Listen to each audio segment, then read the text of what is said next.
Welcome to the Mimitoys and Puppets Ireland video podcast, learning through different voices and different eyes. In this series of video podcasts, I focus on learning, parenting, and education. Today, I'll have a chat with Lucy Cronly, who is a certified professional coach. Lucy, you work with groups, individuals, and you also deliver programs in secondary schools. The objective of your coaching is to help people understand themselves and the world around them. And you have a very warm and compassionate approach to this. You're also a mum of 3 boys, Liam, Owen, and Niall. And we've met through Network Ireland Meet, and we talked about how you used puppets with your son, Liam. Today, I'd love to hear your experience in how you've used puppets with Liam, as I think it would be very useful for parents and childcare professionals. Yeah. Hi, good morning, Miriam.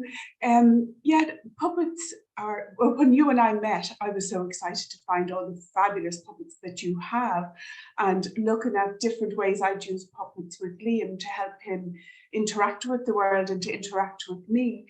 Looking at the whole range that you had was just so exciting. I bought loads of your puppets. Thank you. For that. But in my own use of puppets, and there weren't as many puppets available when Liam was younger. He's 24, 25 next month. But we would have used, like, we had a Cookie Monster puppet, we had finger puppets, we had different puppets.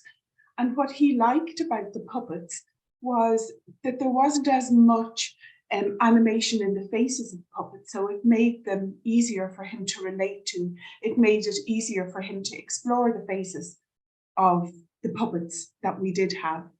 And it made conversations and explaining things fun. So we used puppets to actually find ways to help him to communicate what he wanted.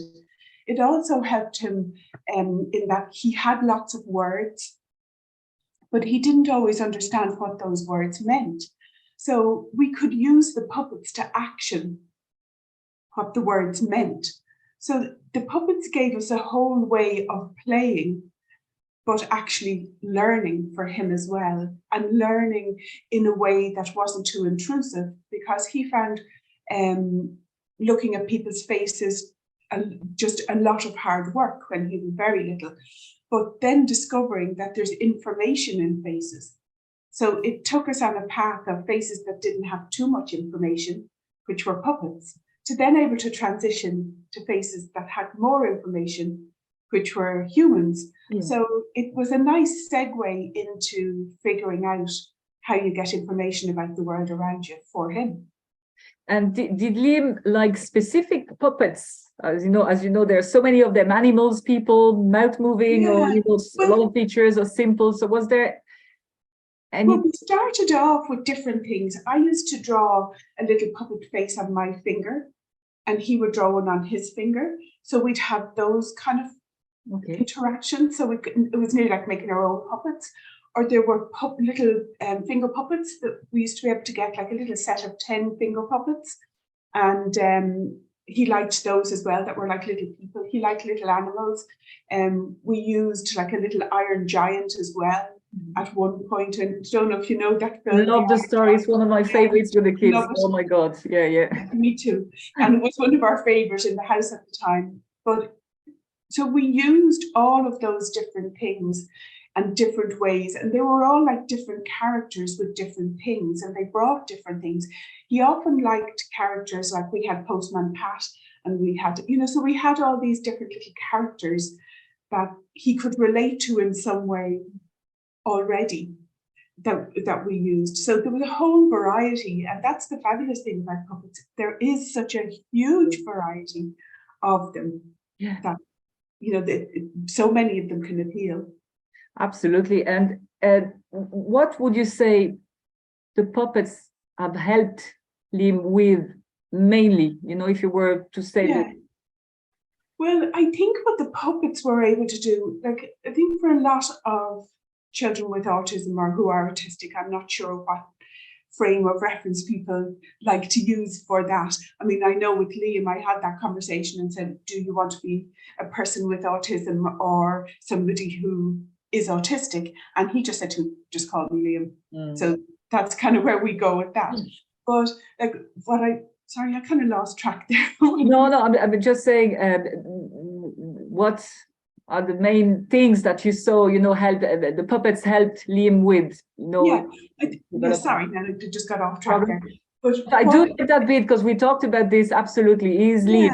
Yeah, exactly. He's Liam. Yeah, and he figures his own way through the world. Yeah. And I just kind of find things that help him figure his way through the world, so. But I think what they helped him with was the human face can be overwhelming with information. We have so much information in our face. We smile, our eyes, all the movements in face can sometimes be overwhelming for people on the spectrum. So to have puppets which are interactive but don't carry as much information are not quite as overwhelming. And that was one of the things that Liam liked about puppets. Okay, thank you. So it gave kind of the concept of a face, but not all the extra added stuff that goes into it. Yeah.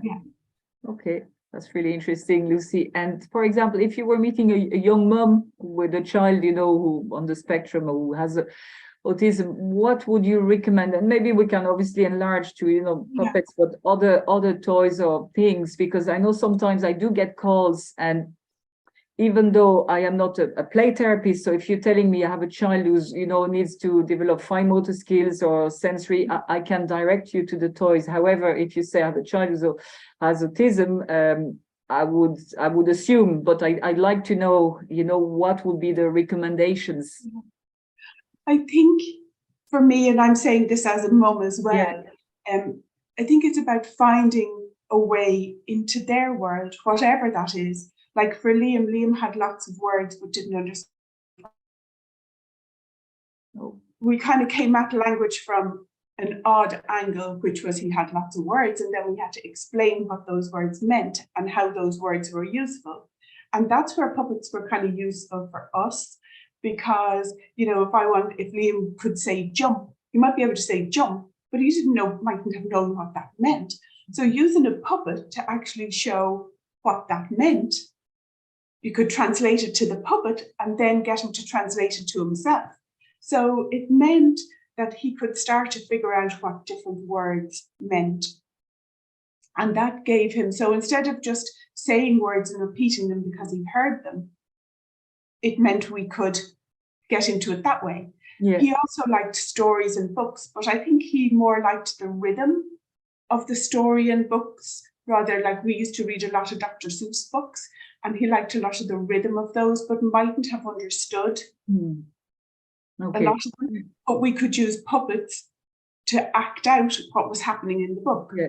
So again, it started to put a form on language for him.